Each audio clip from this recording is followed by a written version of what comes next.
Moi, j'avais commencé l'école, mais je voulais plus aller à l'école.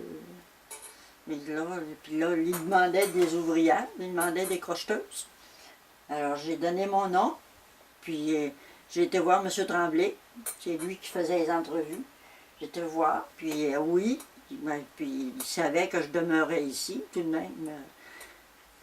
Quand j'ai vu ça, j'ai dit oui. J'ai dit, moi, je vais venir, certain. J'ai dit, je vais venir travailler ici. J'ai dit, je vais arrêter l'école, puis je vais m'en venir ici.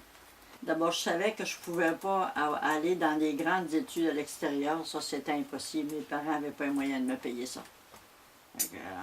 Tant il valait mieux me résigner tout de suite, là. On a été élevés assez pauvrement, donc c'était important d'avoir de l'argent à moi.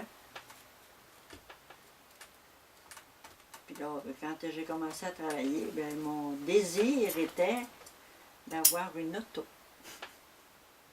Mais c'est pas les gars qui m'intéressaient, ça ne m'intéressait pas ça. Marier encore bien moins, mais avoir mon auto à moi. C'est le tapis crocheté ou ça peut être des pièces murales, ou ça peut être des pièces qu'on met par terre aussi. Des vrais tapis qu'on met par terre.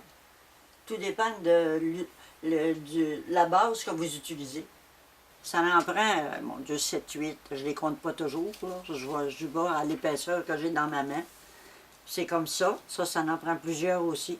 Alors c'est pour ça que je pige dans toutes les choses pour avoir la grosseur qui est nécessaire pour que ça reste crocheté. Parce que si c'est pas assez épais, ça ne restera pas. La celle qui était directrice, là, elle mettait la toile avec des broquettes comme ça, là, pour tendre la toile. Puis elle faisait le dessin. M. Tremblay avait ses peintures. Tous les modèles qu'on faisait là, c'était des peintures. Pas des peintures à l'huile, des peintures bien ordinaires. Là.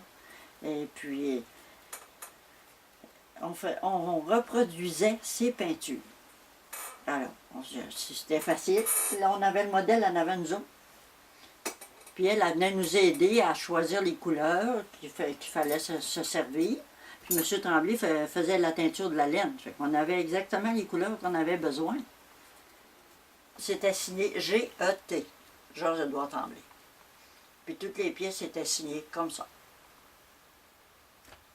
Dans le temps, on travaillait pour la Centrale d'artisanat du Québec.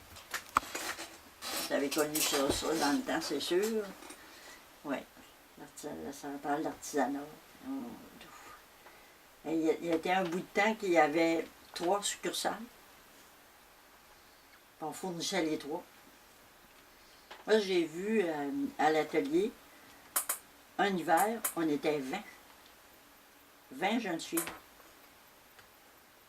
Ça fait de la production, ça, là. Puis ça allait à la Centrale d'artisanat. Parce que ici, ce qui se vendait ici, c'était surtout l'été. L'été, oui, parce qu'on avait du tourisme l'été, puis oui. Je travaillais là, puis c'était les modèles de là qui comptaient.